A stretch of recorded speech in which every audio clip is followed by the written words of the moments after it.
Assalamualaikum warahmatullahi wabarakatuh. Kami dari kelompok 3 yakni Mutaharo dan Alisa Aulia Salsabira strategi kegiatan pembelajaran.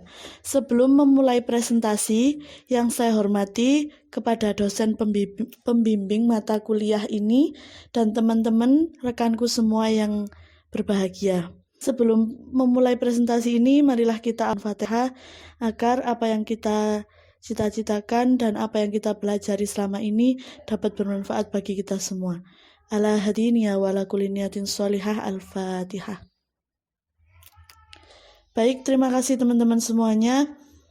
Langsung saja, pengelolaan strategi kegiatan pembelajaran oleh kelompok kami, yakni yang pertama, perencanaan pengelolaan kelas.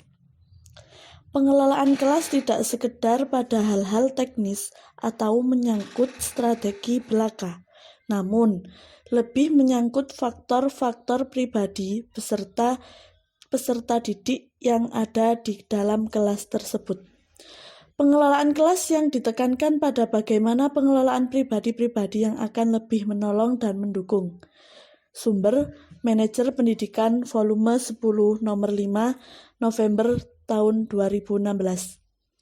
Berikutnya, perkembangan pribadi, baik pribadi peserta didik maupun pribadi gurunya.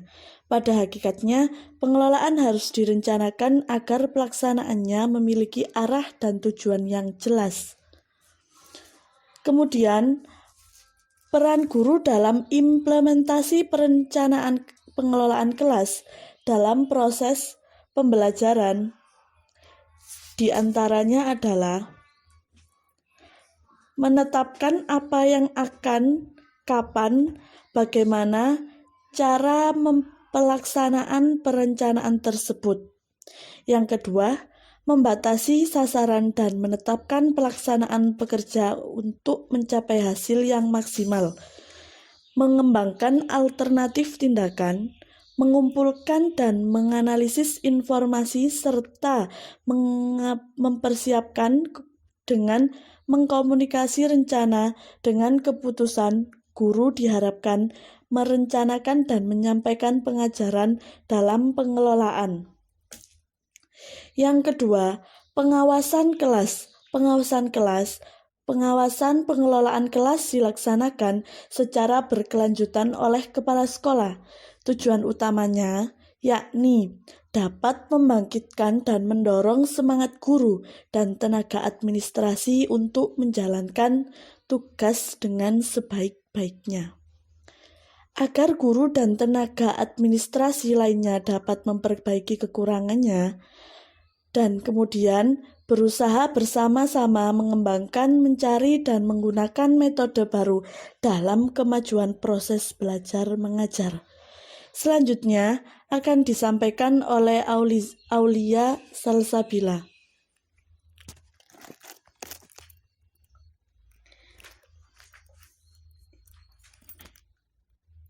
Baik, di sini saya akan melanjutkan yang tadi sudah dijelaskan oleh Mbak Mutaharo.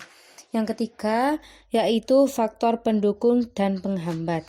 Pengelolaan kelas, faktor pendukung dan penghambat dalam pengelolaan kelas dalam meningkatkan belajar siswa adalah faktor intern dan faktor ekstern, yang di dalamnya mencangkup masalah tenaga pendidik, peserta didik, fasilitas, dan lingkungan masyarakat. Faktor intern, siswa berhubungan dengan emosi, pikiran, perilaku, dan kepribadian siswa.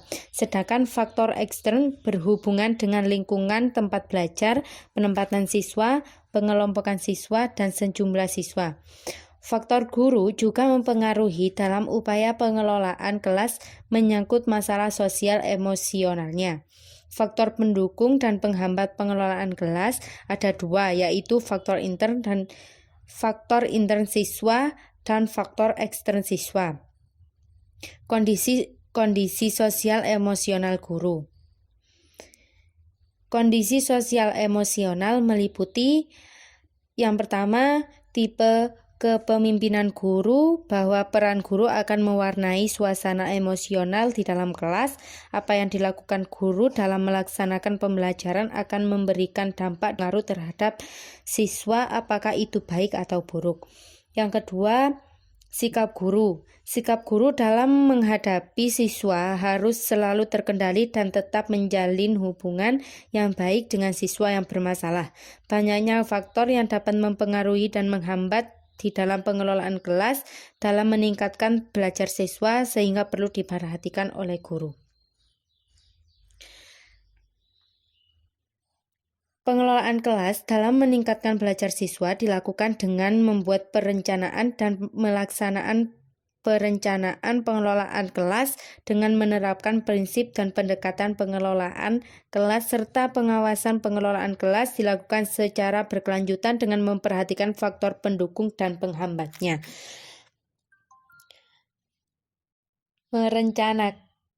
Merencanakan semua kebutuhan yang akan dipakai di dalam melaksanakan pembelajaran dan pengelolaan kelas, serta dalam melaksanakan pelaksanaan teori. Untuk itu, guru harus memiliki metode-metode atau strategi dan pendekatan yang dapat menunjang terlaksananya kegiatan pengelolaan kelas, sehingga tujuan yang ingin dicapai dapat terrealisasi. Dengan demikian, sekolah ini dapat menjadi contoh bagi sekolah sekitarnya. Selanjutnya, manfaat pengawasan yang dilakukan terhadap kinerja guru pada umumnya adalah: 1. Dapat membangkitkan dan mendorong semangat guru dan tenaga administrasi untuk menjalankan tugas dengan sebaik-baiknya. Yang kedua, agar guru dan tenaga administrasi lainnya dapat memperbaiki kekurangannya. Dan yang terakhir, berusaha bersama-sama mengembangkan, mencari, dan menggunakan metode baru dalam kemajuan proses belajar. Terima kasih, hanya itu yang dapat saya sampaikan dan kelompok. Saya mohon undur diri serta mohon maaf yang sebesar-besarnya. Apabila ada kesempatan kita bertemu kembali, dan kemudian saya ucapkan mohon maaf yang sebesar-besarnya apabila ada kesalahan baik secara materi, penyampaian, atau kurang menariknya apa yang kita sampaikan. Terima kasih, itu saja. Wassalamualaikum warahmatullahi wabarakatuh.